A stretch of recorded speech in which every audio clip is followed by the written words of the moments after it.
Let's start out with the visits this week to the White House by French President Macron and British Prime Minister Starmer. What leverage, if any, do they have with Donald Trump?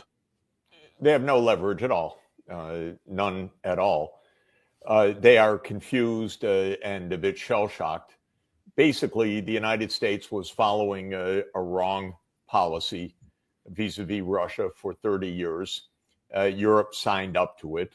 It led to war in Ukraine, a completely unnecessary war, as President Trump keeps saying, and he's completely right about that. President Trump ended that 30 years of wrong-headed policy. But the Europeans are like the cartoon characters that have run off the roof of the building. They haven't started falling yet. They don't realize what's happened to them. They look down and they see that there's nothing below. They don't understand that the U.S. Is getting out of a wrong approach. The wrong approach was the idea that the United States could provoke Russia, surround Russia, expand NATO, do anything it wanted.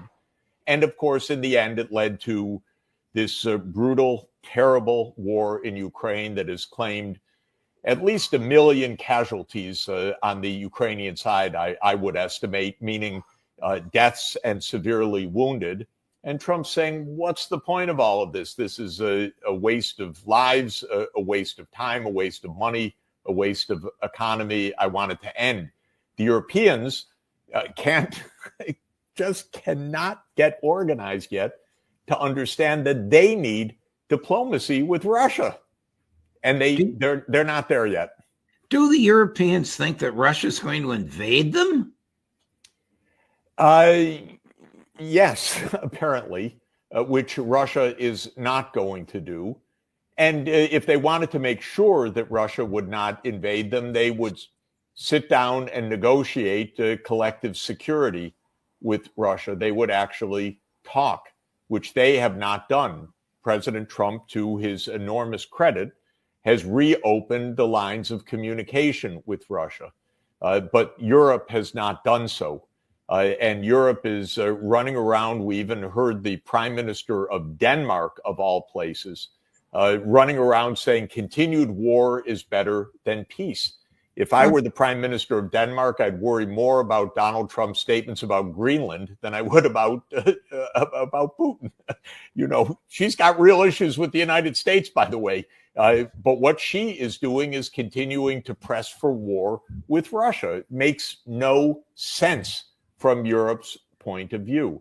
And the deep irony of all of this is that Europe suffered a terrible economic loss by the U.S. policy, because the U.S. policy included to break the links between Russia and Europe.